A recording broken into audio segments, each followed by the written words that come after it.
Brasil ODS, um programa do Observatório do Terceiro Setor com o apoio da FAPESP, explorando os Objetivos de Desenvolvimento Sustentável da Agenda 2030. Eu sou Joel Scala e está começando o Brasil ODS, do Observatório do Terceiro Setor, um programa que conecta você com os 17 Objetivos de Desenvolvimento Sustentável da Agenda 2030 da ONU, que tem o apoio da FAPESP, a Fundação de Amparo à Pesquisa do Estado de São Paulo. Você já parou para pensar se a forma de como você se desloca pela cidade muda muito de um dia para o outro? Ir ao trabalho, ao mercado, à escola, para algumas pessoas, a rotina é bastante previsível. Para outras, os trajetos variam bastante.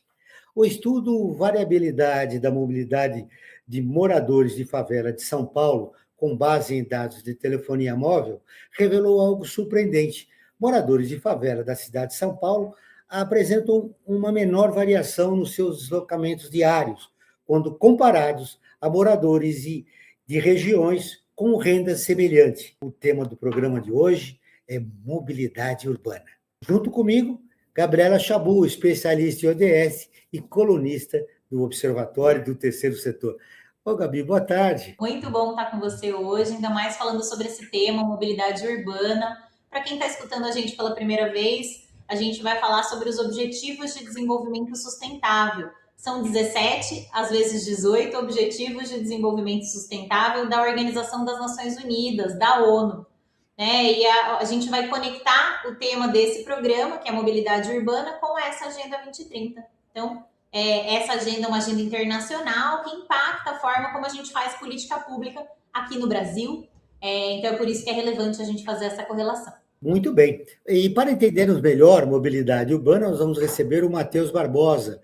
Ele é doutor em Engenharia de Transportes na Poli-USP, com bolsa no Senfapesp e como pesquisador no Centro de Ciência de Dados para Estatísticas Públicas. Ele é um dos pesquisadores do estudo que eu acabei de citar, Variabilidade da Mobilidade Urbana de Moradores de Favela de São Paulo, com base em dados de telefonia móvel. Que prazer recebê-lo aqui nesta tarde, Matheus. Tudo bem? O prazer é meu, boa tarde a todos. Isso é um prazer estar aqui e poder falar um pouco sobre o trabalho que a gente desenvolveu. Nossa outra convidada é a Ângela Piloto, professora de Planejamento Urbano da Faculdade de Arquitetura e Urbanismo da Universidade de São Paulo, a FAO-USP. Ângela, seja bem-vinda. Que bom ter você conosco aqui. Boa tarde a todas e todos. Agradeço bastante o convite e espero que a gente tenha uma boa conversa agora de tarde. Se você fosse classificar a mobilidade urbana na nossa cidade, que nota você daria? A cidade de São Paulo? Perfeito. Olha, Isso. Eu acho que tá ruim para todo mundo, mas está especialmente difícil, né? E ruim, teria uma nota mais baixa, de acordo com o lugar onde você mora, com a faixa de renda que você tem. Então, eu acho que a gente tem alguns lugares com nota, né, uma nota acima de 5, né, de 7, 8, mas tem alguns lugares, e para algumas populações, né, para algumas faixas de renda, que a gente está com uma nota bem baixa, mais perto do zero, né? Acho que por aí. Se são as pessoas que moram nas regiões periféricas da cidade, né? Das favelas. Bom, Matheus, vamos começar a falar sobre o seu estudo? Como é que surgiu a ideia? Então, esse estudo específico, ele fez parte do meu doutorado, né? No doutorado, eu desenvolvi 3 artigos, esse foi o artigo do meio, assim, e no doutorado eu trabalhei com dados de telefonia e com dados de bilhetagem eletrônica, daí nesse artigo ele tem dados de telefonia só, mas o doutorado todo ele tem essa ideia de usar os Big Data, né, que a gente tem para olhar para problemas relacionados à desigualdade e o planejamento dos transportes. Então, essa é a postura do doutorado. E aí, nesse artigo, a ideia foi aproveitar essa vantagem dos dados, né? Então, do dado de telefonia, no caso específico, que ele é coletado meio que dinamicamente Então, no nosso caso, a gente tinha 11 semanas de dados, e o olhar foi para ver como é que as pessoas variam ao longo do tempo o comportamento delas, assim, né? Então, para cada indivíduo eu conseguia olhar como é que ele se deslocava ao longo de todo esse tempo, e a ideia foi ver como é que atributos desses indivíduos se relacionavam com os padrões dele, né? Então, trazer esse olhar da desigualdade para essas diferenças nos padrões. A ideia foi por aí. A professora Ângela deu uma nota próxima de 0 para quem mora em favela e nas periferias da nossa cidade. O resultado do seu estudo também foi nesse sentido? Nossa, eu estava feliz que essa pergunta não tinha vindo para mim, mas ela veio agora, né? É difícil, né, de responder isso, assim, a gente, mesmo essa categoria periferia, ela é muito ampla, né? Tem muitos grupos muito diferentes.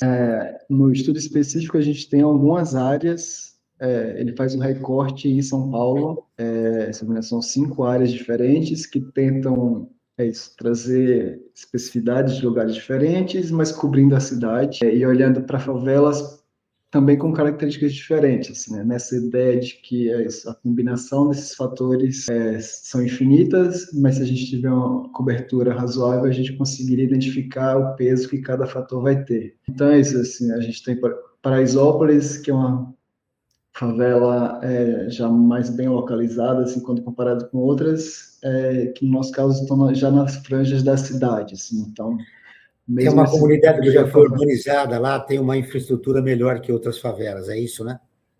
Isso, e mais bem localizada também, assim, né? Então tem um acesso, claro, ainda com problemas, mas comparativamente com algumas vantagens, assim. Então a ideia de recortar áreas diferentes foi também para conseguir trazer essa comparação de como é que esses pesos se combinam. Antes de ouvir a professora Ângela, variabilidade intrapessoal da mobilidade. O que significa isso em termos simples?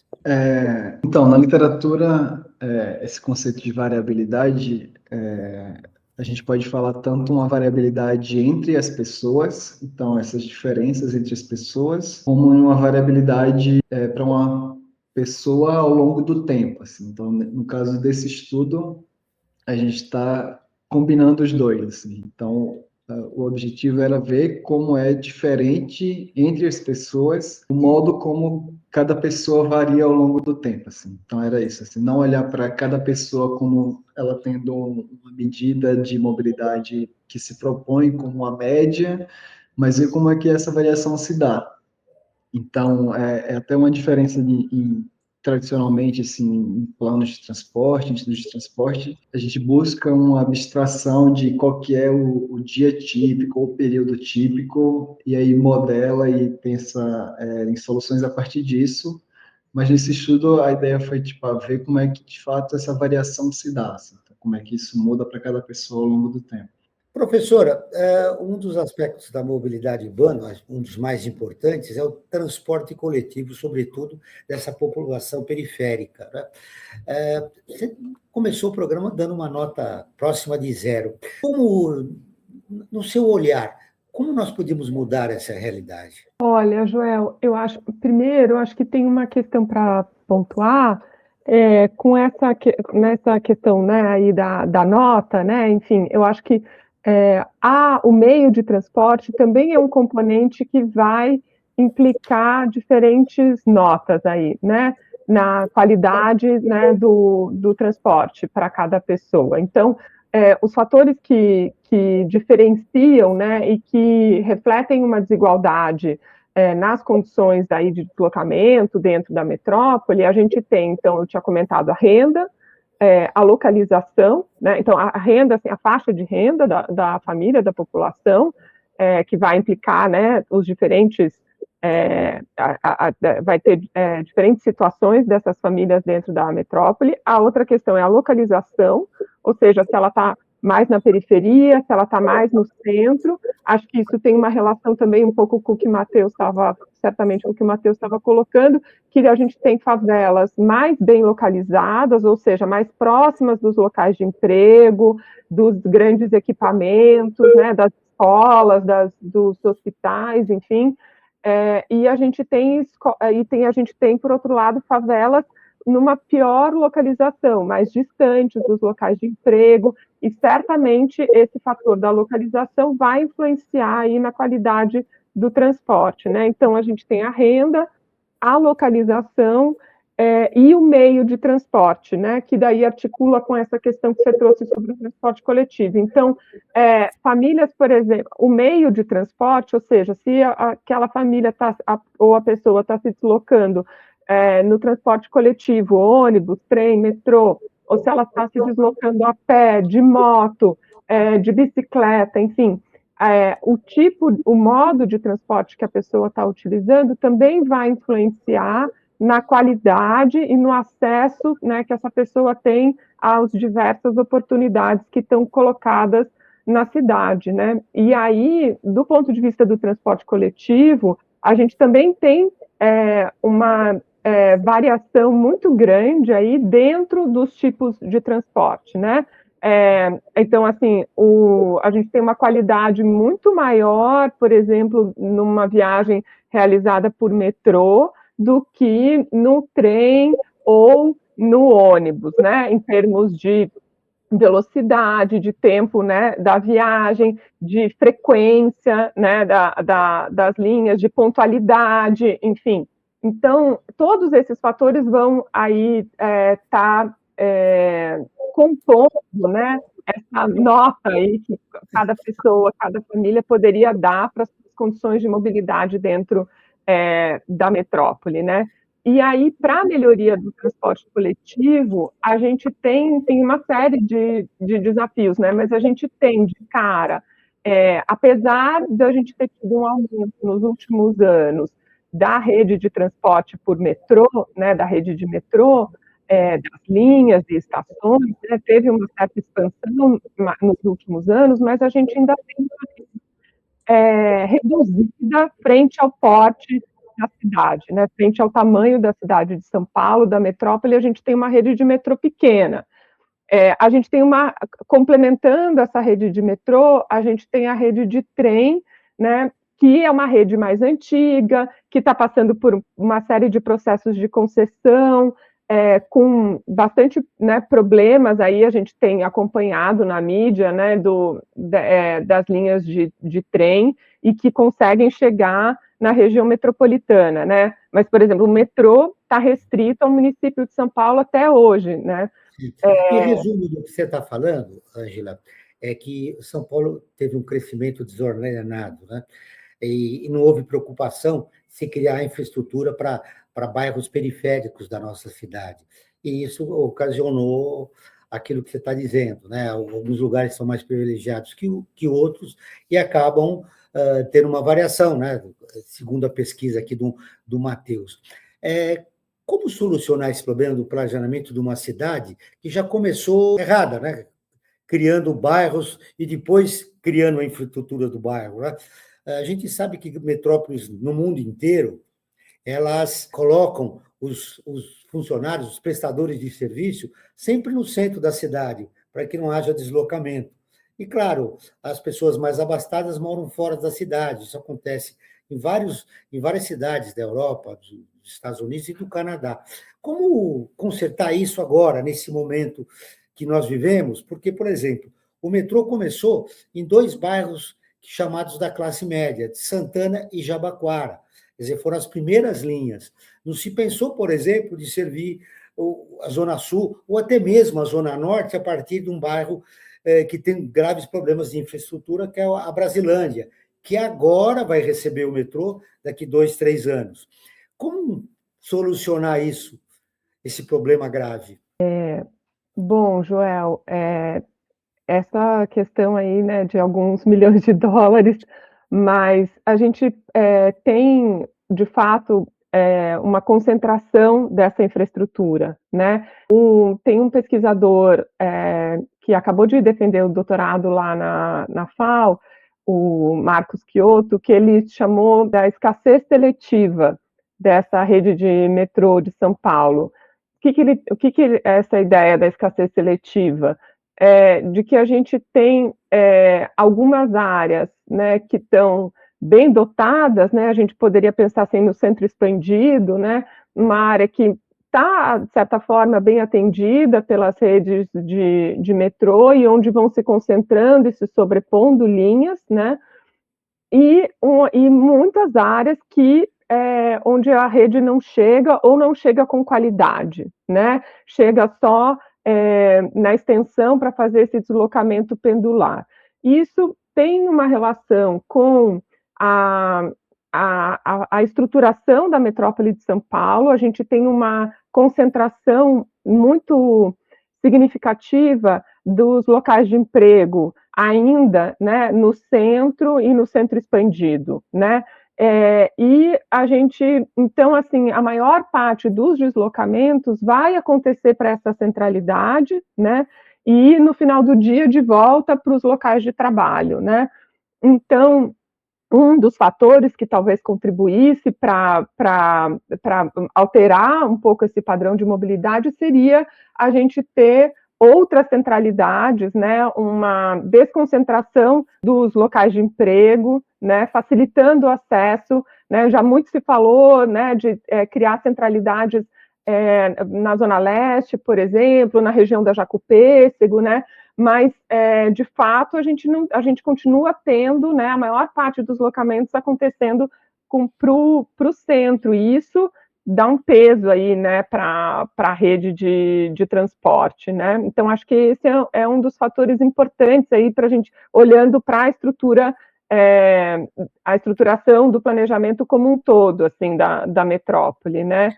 Então, a gente tem essa rede que está reduzida e que acaba se sobrepondo. Então, ela vai chegar na Brasilândia, ela chega no extremo da Zona Leste, ela chega na Zona Sul, mas aonde a gente tem mais conexões e mais rede mesmo atendendo, assim, nessa região do centro expandido, né? E dentro do planejamento das redes de transporte da região metropolitana, ao longo aí das últimas décadas, foram propostas inúmeras redes, né, inúmeras linhas que pudessem atender melhor a população mais periférica, que pudessem atender municípios da região metropolitana, mas na hora que o investimento vai acontecer, a gente vê uma priorização dessas linhas nas áreas onde já vive a população de classe média alta. E é importante lembrar também que nos últimos anos, nas últimas décadas, a cidade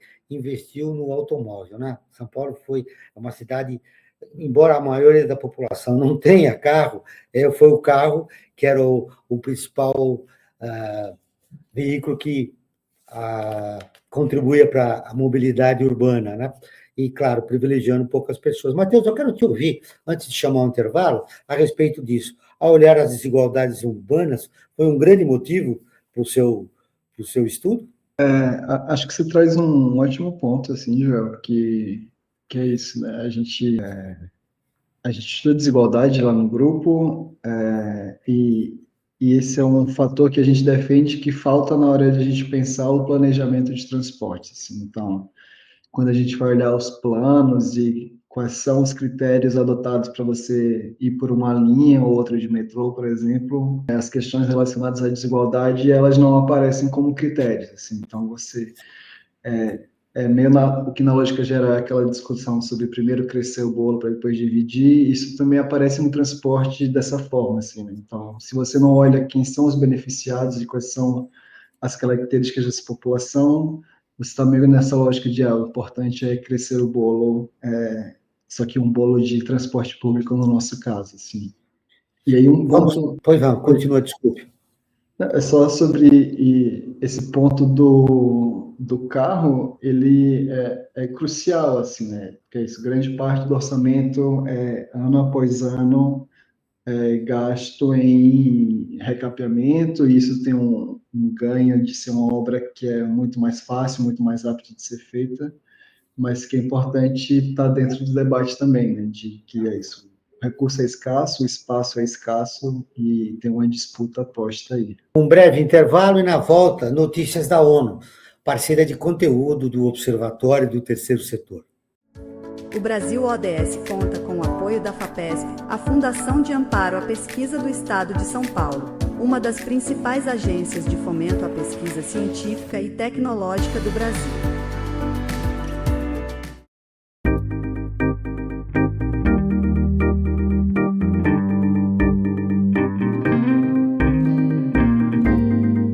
Assim como ocorreu com os automóveis, a aviação deve passar por uma revolução nos próximos anos, com aeronaves de propulsão elétrica ou híbrida. Apoiada pelo programa Pesquisa Inovativa em Pequenas Empresas da FAPESP, a startup Ocelot desenvolve baterias e sistemas de distribuição elétrica de alta tensão, incluindo caixas eletrônicas, conversores de potência e controladores para a eletrificação aeronáutica. A empresa já criou dispositivos protetores contra descargas atmosféricas, utilizados na família de jatos executivos Praetor e no cargueiro KC-390 da Embraer. Atualmente trabalha em baterias de emergência para diferentes aeronaves, além de sistemas para alimentar motores de aviões híbridos, elétricos e eVTOLs, os chamados carros voadores. A expectativa é que modelos elétricos, híbridos e eVTOLs comecem a operar em 2 ou 3 anos, já que vários projetos estão em fase final de desenvolvimento.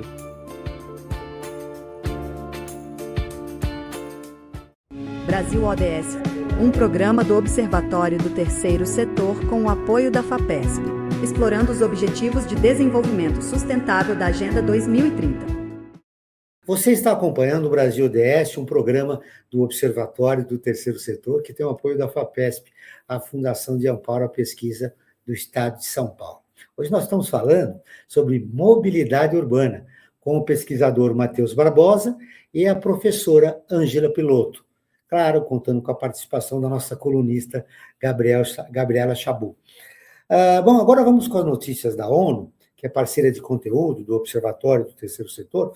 O Banco Mundial e Caixa apoiam transição do Brasil para ônibus elétricos.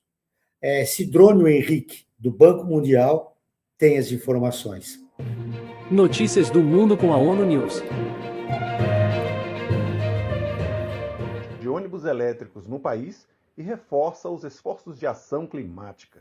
Implementada pela Caixa, a fase 1 representa um investimento de 500 milhões de dólares em mobilidade urbana mais limpa e eficiente. A operação apoiará a criação de uma linha de crédito nacional para financiar a substituição de ônibus a diesel por ônibus elétricos, a modernização de garagens e redes elétricas e a oferta de assistência técnica a cidades e operadores.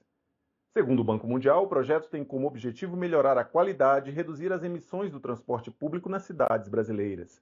Segundo o Banco Mundial, o projeto tem como objetivo melhorar a qualidade e reduzir as emissões do transporte público nas cidades brasileiras. A iniciativa apoiará a implantação de 540 ônibus elétricos e da infraestrutura de recarga correspondente. O plano é beneficiar diretamente 1.300.000 moradores que estão perto de corredores de transporte público e cerca de 280 mil usuários e motoristas regulares. Veículos mais limpos e serviços mais confiáveis ajudarão a reduzir ruído, emissões de gases de efeito estufa e a poluição do ar. Este programa é um ponto de inflexão para o transporte urbano no Brasil. Ele vai melhorar o deslocamento diário, reduzir emissões e abrir novas oportunidades para empregos de qualidade. Ao combinar investimento em ônibus elétricos e infraestrutura com reformas institucionais e fortalecimento de capacidades, o Brasil pode atrair capital privado, fortalecer sua indústria doméstica e tornar o transporte público mais confiável e inclusivo para milhões de usuários. Ao estimular investimentos ao longo da cadeia de valor da mobilidade elétrica, o programa deverá gerar empregos na fabricação, operação, manutenção e serviços especializados, além de apoiar uma transição justa e inclusiva da força de trabalho, com ações voltadas à ampliação da participação de mulheres no setor. A Caixa atuará como intermediária financeira e agência implementadora da fase 1, alinhando a operação às metas climáticas do Brasil e aos compromissos de desenvolvimento sustentável. Do Banco Mundial em Brasília para a ONU News, Sidrônio Henrique. Muito bem, professora Ângela e Matheus. o ônibus elétrico pode ajudar a melhorar a mobilidade urbana na nossa cidade? Eu começo, Isso, Matheus?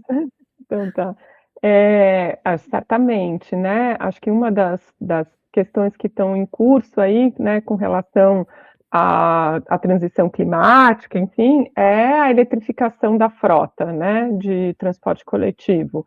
E então, sem dúvida, até aqui em São Paulo, por exemplo, a gente está atrasado, né, nisso, os novos contratos previam uma agilidade maior nessa mudança, né, e essa eletrificação da frota do transporte coletivo, ela é bem importante e significativa, né, para a questão climática, né, principalmente para a questão da poluição, né, então para a saúde da população, isso é um fator bastante relevante. Qual é a sua opinião, Matheus?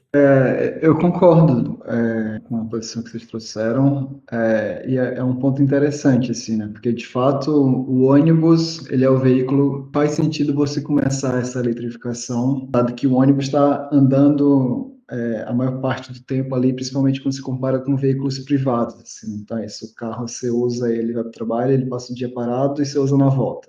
Enquanto o ônibus, ele está rodando mais tempo, então faz sentido que esse veículo você tem uma troca para o veículo elétrico, já que você vai ter ganhos ambientais maiores. Por outro lado, também, alinhado com o que a gente vinha falando, né, esse benefício social não faz sentido que quem pague seja o usuário do transporte público, que é quem tem menos condições de pagar para esse ganho geral, assim, né?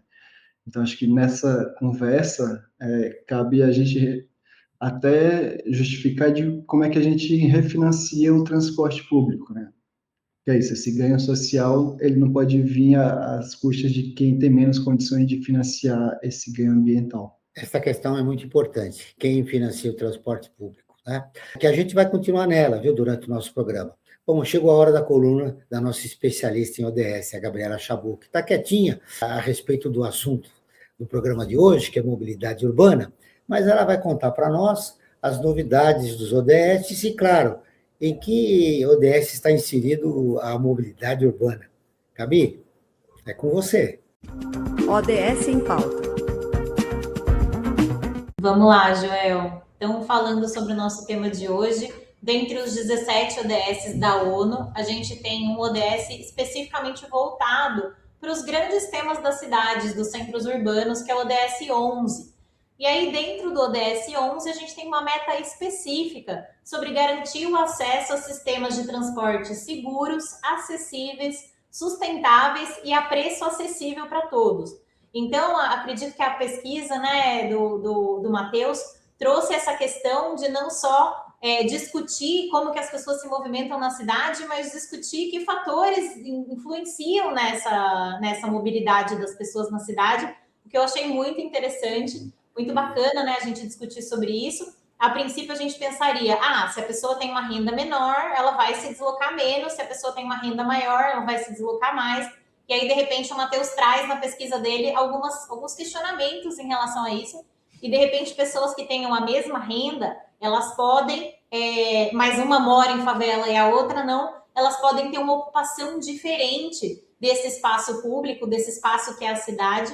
E estou muito curiosa para escutar um pouquinho mais o Matheus contar quais são as ideias que ele tem sobre a interpretação desses achados, né? Assim, quais seriam os motivos que levam a esse resultado.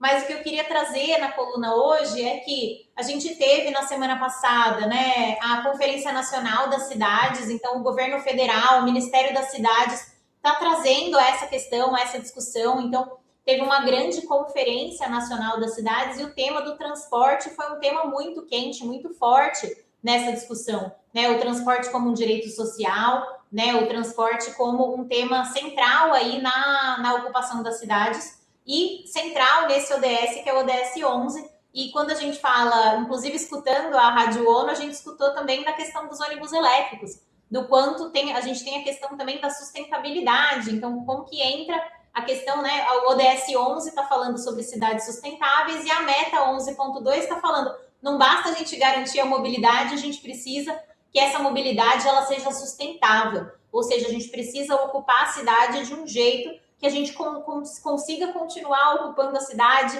né? Então, que a gente reduza as emissões, e aí os ônibus elétricos vêm muito nesse sentido, né? Eu só queria trazer isso, que esse tema está quente no governo federal, na Conferência Nacional das Cidades, e que ele tem relação também, então, não só com o ODS 11, mas ele impacta outros ODS, como o ODS 7, quando a gente fala de energia. Ele impacta o ODS 3, porque a gente está falando da forma como a gente se desloca, a forma como a gente ocupa a cidade, e isso interfere na saúde das pessoas também.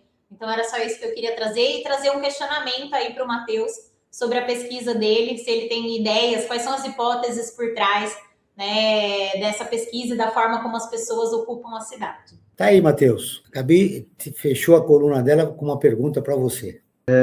Então, um pouco da história, assim, né, de como é que a gente foi desenvolvendo o raciocínio. A gente, no começo do trabalho, na literatura, o que a gente via era que, em geral, pessoas de mais renda estavam associadas a uma variabilidade maior, por uma questão de terem mais recursos, e isso implica em ter posse de automóvel, de um veículo privado, ou mesmo conseguirem pagar por mais atividades. E isso vem de uma literatura mais de países desenvolvidos, né, de onde tem mais publicações.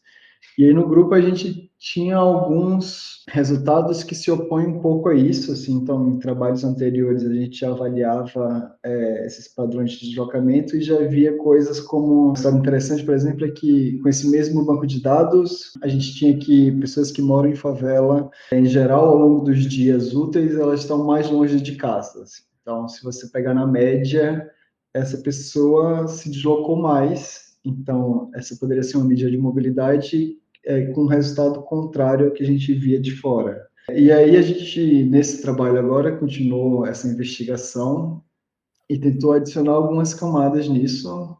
E aí um primeiro contrassenso que aparece, um resultado estranho, é de que a gente tem, para o nosso caso, que na real, quem tem uma renda mais alta tem uma variabilidade menor.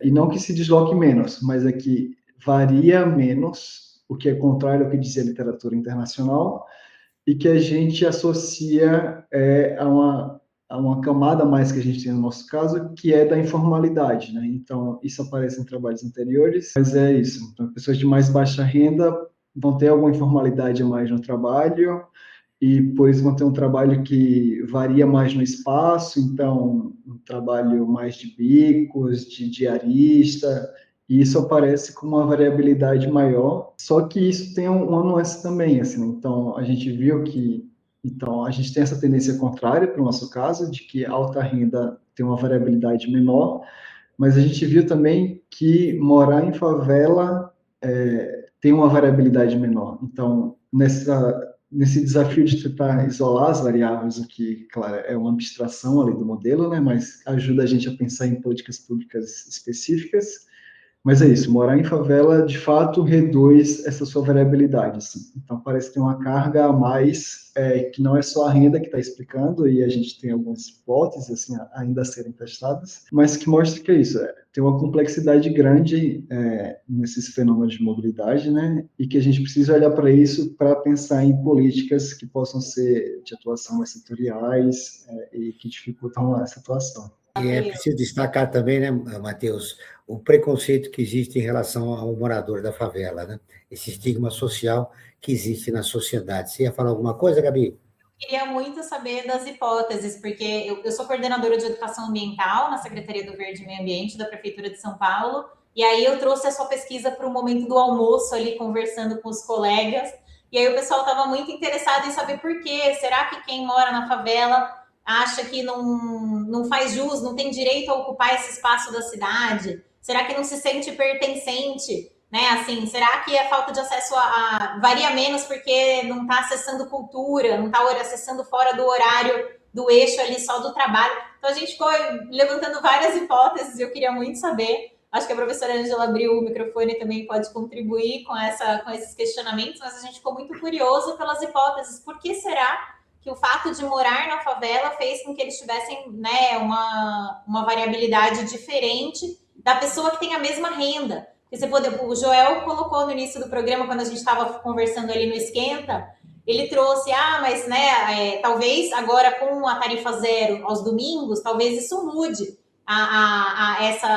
essa ocupação da cidade, essa variabilidade, né? Porque você tem todo mundo ali com acesso ao transporte no domingo. A pesquisa foi feita antes disso, né? Então vai ser legal poder comparar depois. Então já fica aí o convite, né, para os jovens pesquisadores para pesquisarem e continuarem o trabalho que o Matheus começou e fazer estudos comparados aí ao longo do tempo. Mas eu estou muito curiosa em relação às hipóteses. Quando, olhando para o trabalho do Matheus, né, quando eu vi as notícias, enfim, da pesquisa dele, super interessante, enfim, eu me lembrei de uma série de dados que o IPE analisou depois da PNAD de 2012, e olhando para essas desigualdades também nas condições de deslocamento, e o estudo apontava que olhando para o tempo de deslocamento, né, da população, que é um fator também de bastante desigualdade, né, o quanto as pessoas gastam de tempo no deslocamento, a pesquisa mostrava que quanto maior a renda da família ou da pessoa, menor o tempo de deslocamento, né? Mas tinha uma exceção para isso. A primeira faixa de renda, a faixa de renda mais baixa, até 1/4 de salário mínimo, né, uma faixa de renda de uma população, enfim, uma faixa de renda bem baixa mesmo, nessa faixa de renda, o tempo de deslocamento era parecido com a faixa de renda mais alta, né, até 30 minutos, por exemplo.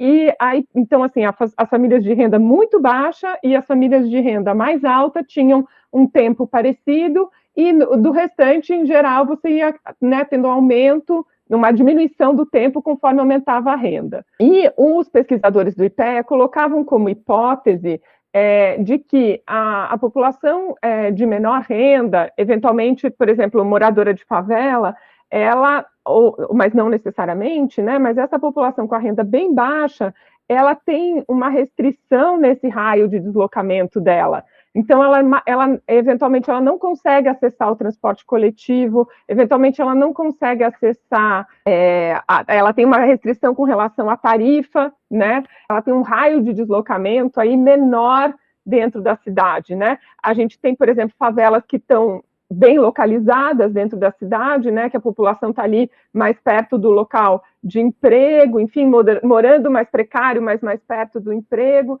Então, enfim, eu lembrei desse estudo e eu fiquei pensando em que medida isso pode se associar com essa questão da variabilidade, né? Porque na variabilidade aí que o Matheus estava estudando, você também tem uma semelhança entre a faixa de renda mais alta e mais baixa, né?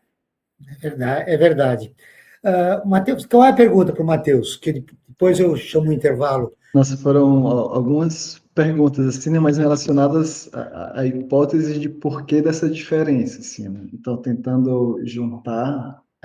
isso, esse resultado, ele tem nuances, assim, né, e ele foge um pouco... Ele tem essa dificuldade de a gente precisa tentar explicar, mas sem explicar muito pela renda, porque é isso, a renda, em teoria, a gente isolou do efeito, que, claro, tem limitações, mas a gente pensou em algumas hipóteses, e que é isso, nada testado assim, mas que vale para explorações futuras, assim, acho que até mais uma parte mais quali de entender como é que isso se dá na prática. Mas alguns pontos que podem ajudar a explicar que é isso, favela ela é uma variável sobre o território, assim, né? Então, se a gente acha diferenças relacionadas ao território, acho que a gente consegue começar a explicar. Então, é isso, há questões práticas de como a cidade se estrutura nesses lugares, né? Então, vias mais estreitas, onde você tem um acesso de transporte público mais difícil, então ele não vai dar uma cobertura tão boa, ele vai estar passando um pouco mais longe, é um dos eixos que a gente aposta assim, para investigações futuras. Um outro pode ser sobre a própria natureza mais dinâmica interna dessas áreas. Assim. Então, dada a informalidade, a costura entre áreas residenciais, comerciais, ela pode ser melhor nesse sentido, de ser um território mais dinâmico, então as pessoas precisam se deslocar menos para realizar algumas atividades, pode ser parte da explicação. E outra parte pode ser em grupos populacionais diferentes, assim, né? Então, por terem um histórico familiares de, não sei, pessoas que migraram de outras áreas, e que isso tem implicações em atividades que essas pessoas fazem que são diferentes e que fogem das outras variáveis que a gente conseguia controlar, né? Porque isso tem implicações nas redes sociais que essas pessoas têm, e o que é que elas acessam em oportunidades por conhecerem menos gente, talvez, e aí tem uma variabilidade menor. Então, a gente explorou por esses caminhos essas hipóteses relacionadas tanto ao território quanto ao perfil demográfico dessas áreas. Eu vou chamar o intervalo agora, mas depois eu quero a pergunta da Ângela para você, viu, Matheus? Vamos para um breve intervalo, aí na volta temos o resultado da enquete feita no nosso Instagram. Agora, as principais notícias que foram destaques no portal do Observatório do Terceiro Setor, com Lucas Neves. Destaques da semana, no portal do Observatório. Olá a todos, eu sou o Lucas Neves, jornalista do Observatório do Terceiro Setor, e agora eu vou contar para vocês quais foram as matérias de maior destaque da nossa redação na última semana. Coworking em São Paulo oferece espaço exclusivo para o trabalho de ONGs. Fundação Fenômenos inicia a edição do Fenômenos Academy 2026. E a pesquisa Panorama das ONGs destaca a resiliência do terceiro setor em cenários adversos. Esses foram alguns dos principais destaques da nossa redação na última semana. Você pode conferir essas e outras matérias na íntegra acessando o site observatório3setor.org.br. Lembrando sempre que o 3 é em numeral. Eu fico por aqui e até a próxima semana. Brasil ODS, um programa do Observatório do Terceiro Setor com o apoio da FAPESP, explorando os Objetivos de Desenvolvimento Sustentável da Agenda 2030. Você está acompanhando o Brasil ODS, um programa do Observatório do Terceiro Setor, que tem o apoio da FAPESP, a Fundação de Amparo à Pesquisa do Estado de São Paulo. Hoje nós estamos falando sobre mobilidade urbana, com o pesquisador Matheus Barbosa e a professora da Universidade de São Paulo, Ângela Piloto. Muito bem, contando com a presença da nossa colunista do ODS, a Gabriela Chabu. Bom, chegou o momento da nossa enquete, que foi realizada no Instagram com os nossos seguidores, ou os seguidores do Observatório do Terceiro Setor. Claro que você pode participar, enviando perguntas para observatório3setor.org.br. A pergunta do programa de hoje é: você passa muitas horas no transporte público para ir ao trabalho? 60% disseram que sim, 40% disseram que não.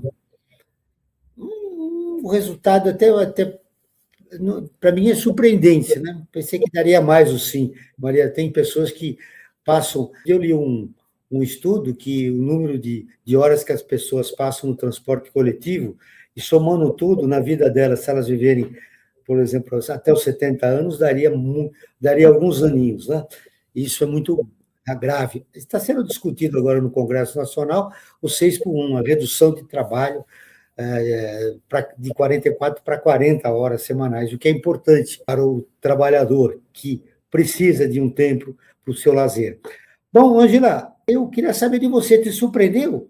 Você passa muitas horas no transporte público para o trabalho? 60% disseram que sim, 40% disseram que não. Me surpreendeu um pouco, mas como a gente pode ter uma abrangência aí nacional dessa questão, isso vai ter, né, alguma variação, e também eu acho que é muito. O que é muito, né? É um pouco relativo, fica relativa a questão, né? Até porque quem, por exemplo, sempre se deslocou em São Paulo e desde que começou a pegar ônibus, por exemplo, para ir para a escola, ou o metrô, está vindo lá da periferia, gastando pelo menos 1 hora por dia, essa pessoa acha que 1 hora por dia é ok, né? Mas 1 hora por dia para você ir para o seu local de trabalho ou estudo não né? Não é um fator de qualidade de vida, né? A gente teria que ter deslocamentos aí até meia hora, né? Enfim, acho que tem uma certa naturalização mesmo, né, do que é muito e o que é pouco. Então, quando a gente faz essa pesquisa... Angela, é mais de 3 horas por dia. Aí sim, 3, 4 horas por dia Eu acho que isso é o muito. Então, né? isso é um constrangimento absurdo, né? Mais de 3 horas por dia, como que essa pessoa, né, tem condições de, além do trabalho, estudar, ou além do trabalho, viver, dormir, cozinhar, cuidar de filho, né? Então, é uma questão bastante... Por isso que quando a gente tem esse tipo de pesquisa, seja em âmbito local ou nacional, né, o IBGE pergunta isso no censo, a gente teve dados recentes sobre tempo de deslocamento casa-trabalho, as pesquisas de origem e destino também tem questões sobre tempo de deslocamento, mas aí, em geral, a gente tem, né, até 30 minutos, acima de 30, entre 30 e 45, acima de 1 hora. O IBGE, por exemplo, tem usado acima de 1 hora como o tempo excessivo de deslocamento, né? É uma linha de corte que tem sido utilizada. Tem, acho que, bastante gente que já naturalizou, né, esse tempo, né? Muito bem. E aí, Matheus, se surpreendeu? Eu ia problematizar esse também, porque eu moro em Campinas durante o final de semana e venho para São Paulo e passo a semana em São Paulo. Eu pego carona com muita gente que faz esse trajeto Campinas-São Paulo todos os dias. Né? Assim, o que eu acho surreal, mas hoje de manhã eu levei 3 horas para chegar de Campinas para São Paulo, saindo de Campinas às 6 da manhã, eu cheguei no trabalho às 9 da manhã.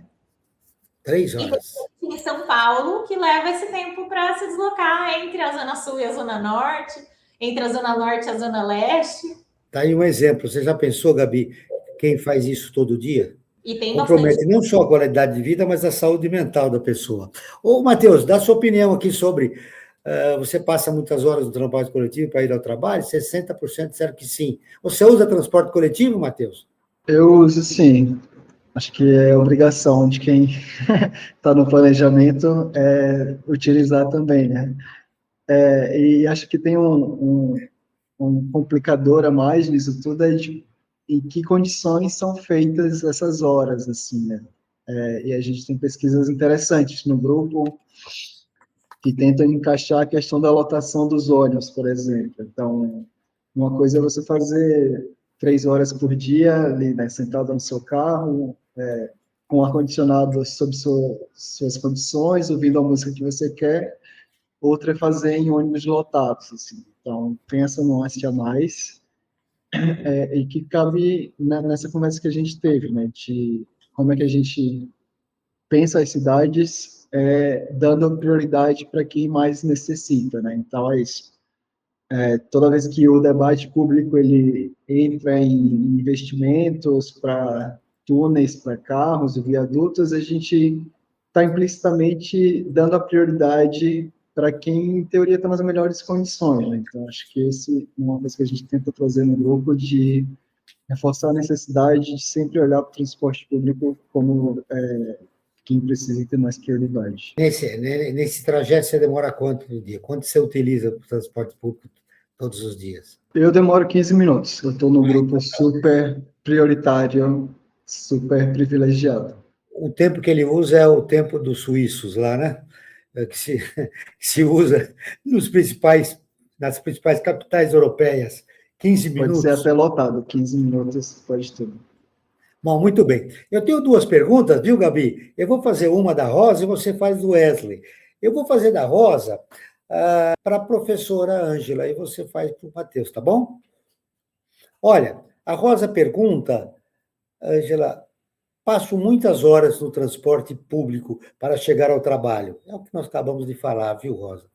E para voltar para casa, eu fico muito cansada.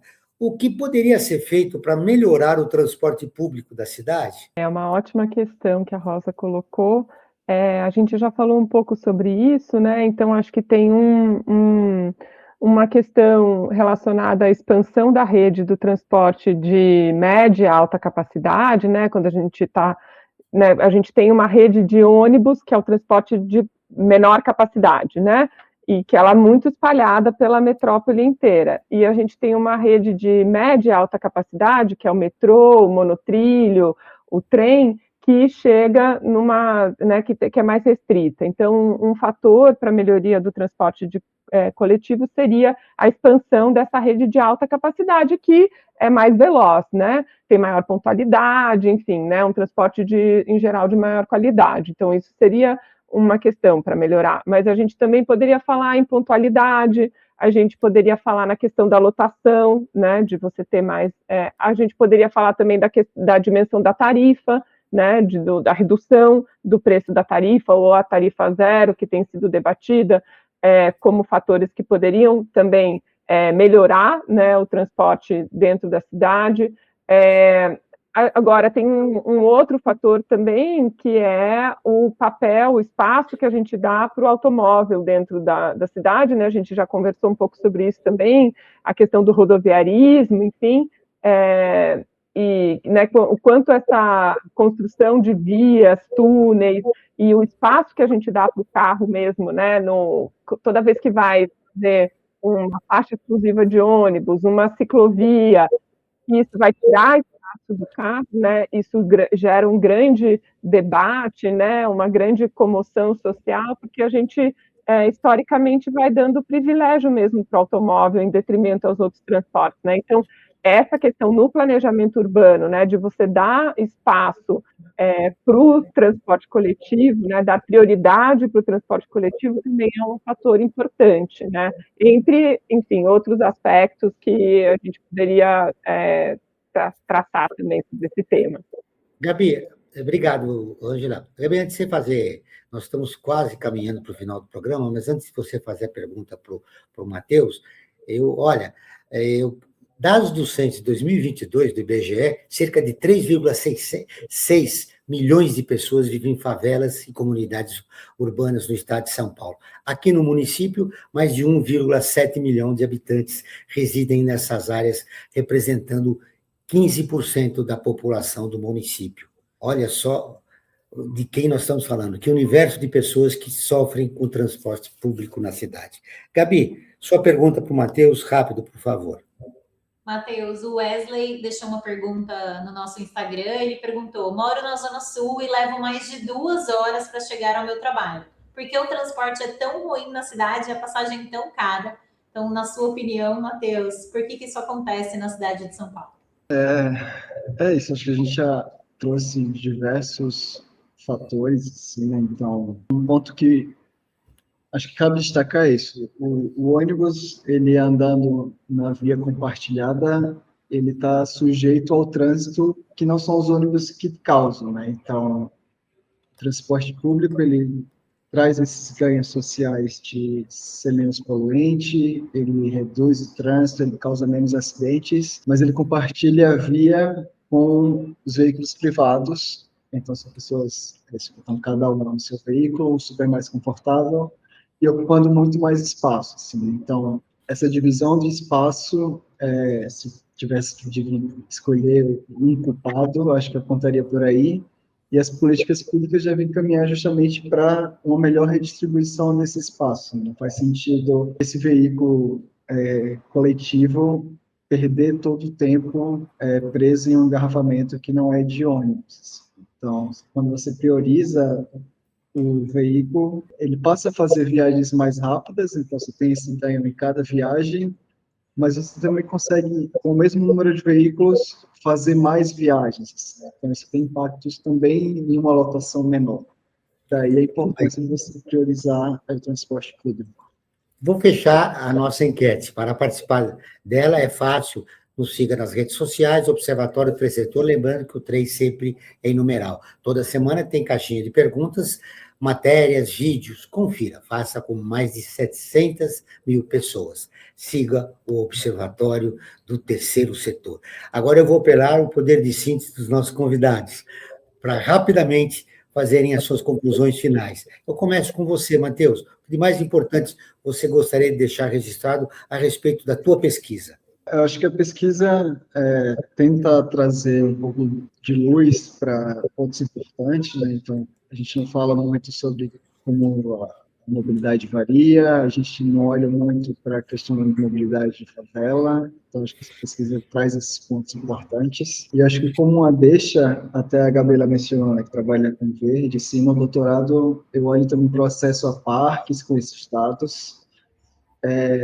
para a tarifa no meio de tudo isso, porque o papel da tarifa tem uma restrição de acesso.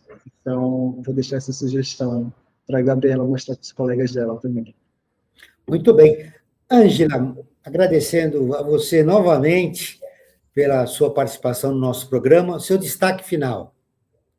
Olha, eu quero agradecer, né, Joel, Gabriela, Matheus, pela conversa com vocês, né, o pessoal da produção aí pelo convite, e parabenizar o Matheus pela pesquisa dele. Eu acho que ela é isso, né, já está chamando atenção, gerando uma série de reflexões a partir dela, que são importantes, e acho que a gente, enfim, enquanto planejadora urbana, fico com vontade de destrinchar melhor, né, de entender mais aí sobre essas questões que estão relacionadas ao território, mas, né, e as questões que estão relacionadas à população que vive nesse território e o quanto isso está condicionando ali determinados comportamentos mesmo ou não, enfim. Falamos pouco da tarifa zero, mas ela é muito importante, ela deveria ser incluída não só para quem tem mais de 65 anos ou nos fins de semana, mas acho que a tarifa zero para a questão de que ganha até um salário mínimo seria fundamental para democratizar o acesso ao transporte coletivo na nossa cidade.